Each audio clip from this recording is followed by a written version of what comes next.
कि recent researches के मुताबिक इस वक्त दुनिया में सबसे कॉमन गट कैंसर हो गया है और हमें पता भी नहीं चलता कि हमारे गट में ऐसी चीज़ें डेवलप हो जाती हैं जिसकी वजह से वो कैंसर वो सालों तक पता नहीं चलता, वो उस वक्त पता चलता है जैसे कैंसर की नेचर है।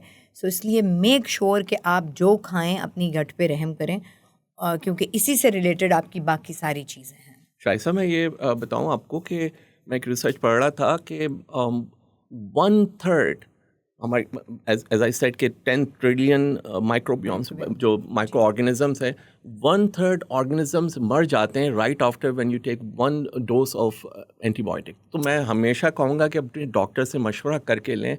ओवर द काउंटर एंटीबायोटिक्स को कम से कम बच्चों को देते वक्त 10 बार सोचें। आपने बताया और ये मेरे पास बहुत सारे केसेस आ रहे हैं क्योंकि उससे खुश्की हो जाती है, होंठ तक खुश हो जाते हैं छोटे छोटे बच्चों के। नॉट ओनली एंटीबायोटिक्स, हम बहुत सारी ब्रेन वॉश भी तो है ना, बहुत सारी चीज़ें आप देखें लोगों ने बनाई हुई हैं, इंटरनेट पे बताया हुआ ये खाओ वो खाओ, अच्छा पीछे बैकग्राउंड नॉलेज कुछ नहीं है। बिल्कुल।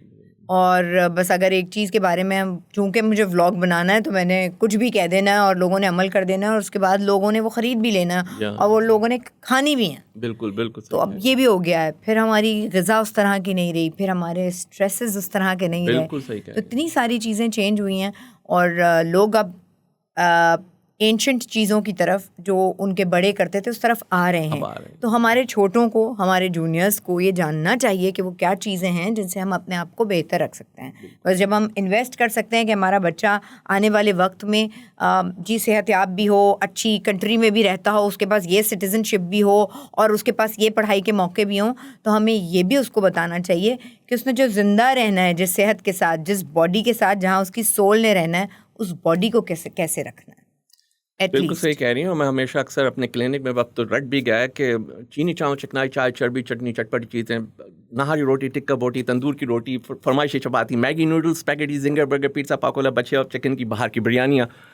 पर ये मैं आपको सिर्फ ये बताना चाह रहा हूँ कि ये जो सब स्टैंडर्ड ऑयल्स हैं बात वक्त बाहर के, मैं नहीं कह रहा हर खाने में, और जो फ्लेवर्स हैं और जो फूड एडिटिव्स हैं और मोनोसोडियम ग्लूटामेट हैं, ये हमें हर सूरत में हमें इससे बचना चाहिए। जिस तरह से भी हो कोशिश करनी चाहिए। और नथिंग रॉन्ग, आप बड़ी उससे हम कहेंगे कि आप नमक सबसे बड़ी चीज़ जो गोरों ने हमें डरा दिया है, सफ़ेद सोडियम क्लोराइड। हम उसके अलावा कभी दूसरे सॉल्ट्स यूज़ ही नहीं किए जो हमारा अपना सॉल्ट है। 50 हिमालयन सॉल्ट जी, इप्सम सॉल्ट हमने कभी यूज़ ही नहीं किया। वो हम जानते भी नहीं हैं वो कौन से सॉल्ट्स हैं। बिल्कुल सही कह रहे हैं, क्योंकि वो हालांकि हमारा अपना है पाकिस्तान, आपको पता है ये जो हिमालयन सॉल्ट है दूसरी कंट्रीज़ अपने नाम से इसको दुनिया भर में बेच रही हैं और हम ये इतनी ज़बरदस्त चीज़ है। मैं तो बाज़ वक्त इसका ज़रा सा एक पिंच पानी में डाल के ले लेता हूँ।